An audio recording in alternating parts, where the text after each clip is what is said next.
For a great many people, World War II was an absolute catastrophe that almost ended the world.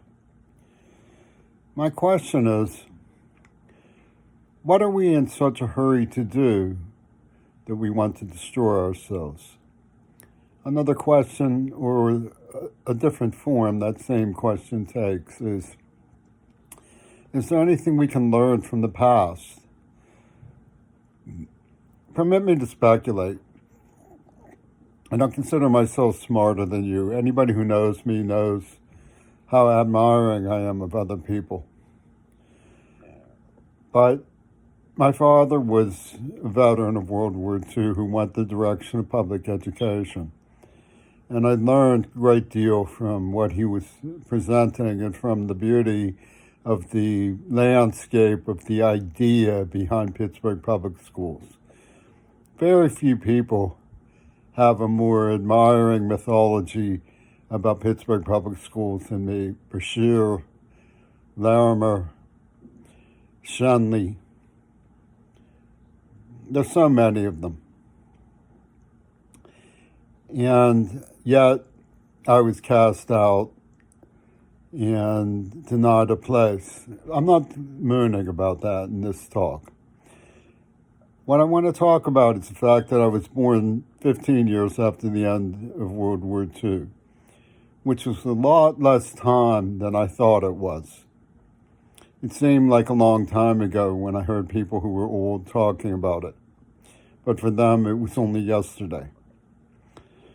My question, after having heard many stories of Jewish Holocaust survivors, having read Bettelheim, Weisel, Frankel, Kazetnik, Simon Paris, there were many of them,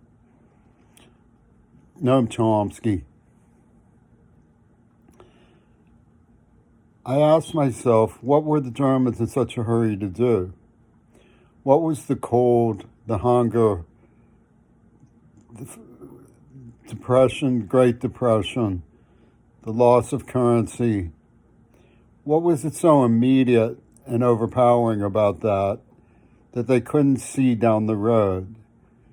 With hindsight, you see what just a little time it would have taken for them to invest in themselves and avert the floodwaters and capture the pain, to surmount it and overcome it, instead of turning on people who were as innocent of wrongdoing, as industrious, courageous, and hardworking as themselves. There was no reason to turn on anybody.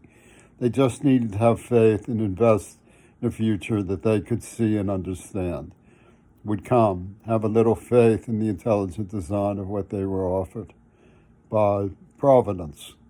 We're in the same position, even though we've invested too much in things we don't need. We've invested too much in a future that militates only to destroy us. We still have a chance to intercept the floodwaters, and we should be working round the clock in changing our priorities. There are things we can do industrially and wisely to transform our industries into sustainable development and to reach our goals of maintaining a planet that's prosperous and biodiverse so that we have something to give to our children. What kind of legacy is World War III? I don't believe anybody across the board, China, Russia, North Korea, Africa, United States of America, England, would deny that we have no future in World War III. It's senseless to think about it. It's senseless to prepare for it. Instead, what we should be doing is preparing ourselves for the hard work of intercepting the struggle that is caused by social discomfort, by pressure, by migration, by climate change, so that we can avert the disaster that's before us. What we need to do is have a foresight that includes hindsight. We need to project down the road and see ourselves as looking back. What will we look back on in 2080, from 2080?